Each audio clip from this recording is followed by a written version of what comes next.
A 14-year-old boy beat up at school. Was it because he's a Muslim? Well, police say no, it wasn't. It was just a bully picking on someone. But the victim's parents do not believe that. They say the bully told their son as he was beating him up, he hates Arabs and hates his religion.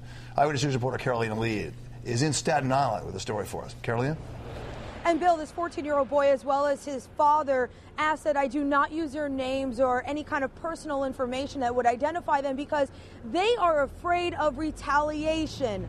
Again, we agreed not to use any of that information, so this 14-year-old boy was brave enough to tell me his story. He didn't like the Arab religion, and he's been threatening me to eat me up.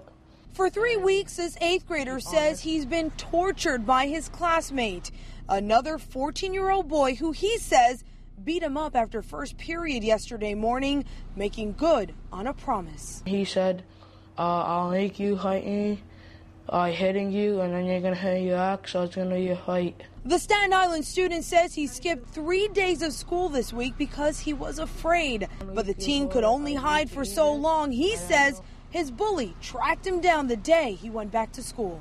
How do you feel about going back to school? I feel unsafe.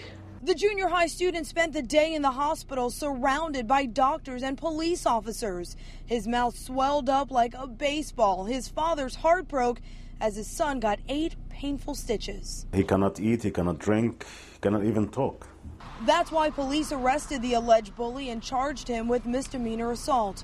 The hate crimes unit investigated but decided it's not a hate crime.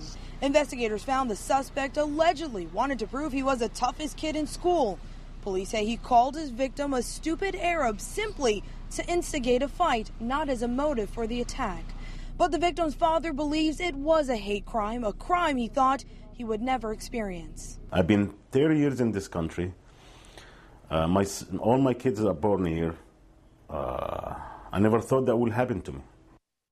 And we talked to a Department of Education spokesperson this afternoon who tells me that the student who was arrested was also suspended from school.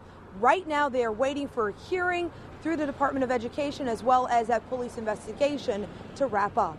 Reporting live on Staten Island, I'm Aliya, Channel 7 Eyewitness News.